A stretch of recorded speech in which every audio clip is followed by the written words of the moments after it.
اعوذ باللہ من الشیطان الرجیم بسم اللہ الرحمن الرحیم۔ تمام دیکھنے اور سننے والوں کو میرا خلوص بھرا سلام۔ ناظرین اکرام، اگر آپ چینل پر نئے ہیں تو چینل کو سبسکرائب کر کے قریب میں دیے گئے بیل آئیکن کو پریس کریں۔ حضرت مجاہد رحمۃ اللہ تعالی علیہ سے مروی ہے کہ اگلے زمانے میں ایک عورت حاملہ تھی۔ جب اسے درد ہونے لگے اور بچی تولد ہوئی تو اس نے اپنے ملازم سے کہا کہ جاؤ کہیں سے آگ لے آؤ۔ وہ باہر نکلا تو دیکھا کہ دروازے پر ایک شخص کھڑا ہے۔ پوچھتا ہے کہ کیا ہوا، لڑکا یا لڑکی؟ اس نے کہا لڑکی ہوئی ہے۔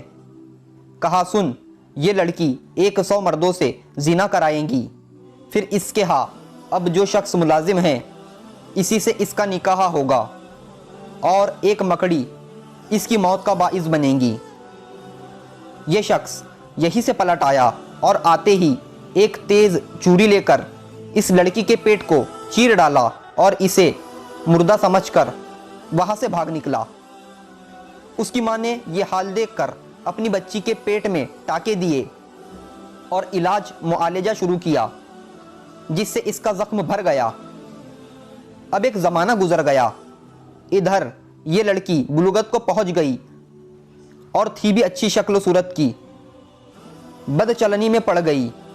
ادھر ملازم سمندر کے راستے کہیں چلا گیا، کام کاج شروع کیا اور بہت رقم پیدا کی۔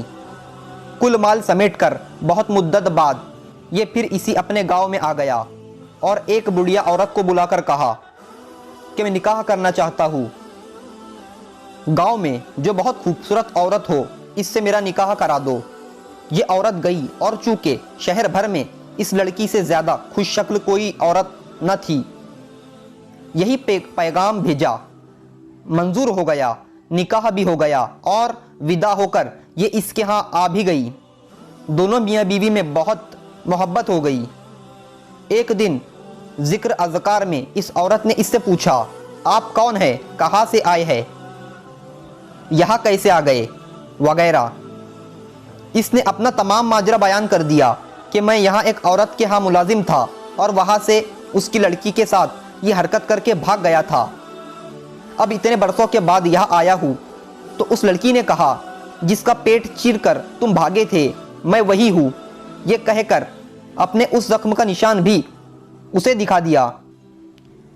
تب تو اسے یقین آ گیا اور کہنے لگا جب تو وہی ہے تو ایک بات تیری نسبت مجھے اور بھی معلوم ہے، وہ یہ کہ تو 100 آدمیوں سے مجھ سے پہلے مل چکی ہے۔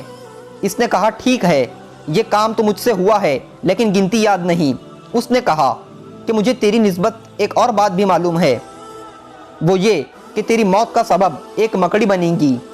خیر، چونکہ مجھے تجھ سے بہت زیادہ محبت ہے، میں تیرے لیے ایک بلند و بالا پختہ اور اعلیٰ محل تعمیر کرا دیتا ہوں، اسی میں تو رہ تاکہ وہاں تک ایسے کیڑے مکوڑے پہنچ ہی نہ سکے۔ چنانچہ ایسا ہی محل تیار ہوا اور یہ وہاں رہنے سہنے لگی۔ ایک مدت کے بعد ایک روز دونوں میاں بیوی بیٹھے تھے کہ اچانک چھت پر ایک مکڑی دکھائی دی۔ اسے دیکھتے ہی اس شخص نے کہا دیکھو آج یہاں مکڑی دکھائی دی۔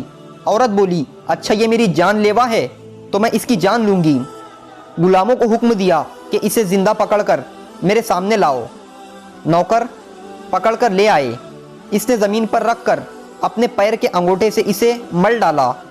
اس کی جان نکل گئی لیکن اس میں سے پیپ جو نکلا اس کا ایک آدھ قطرہ اس کے انگوٹھے کے ناخن اور گوشت کے درمیان اڑ کر چپک گیا۔ اس کا زہر چڑھا، پیر سیاہ پڑ گیا اور اسی میں آخر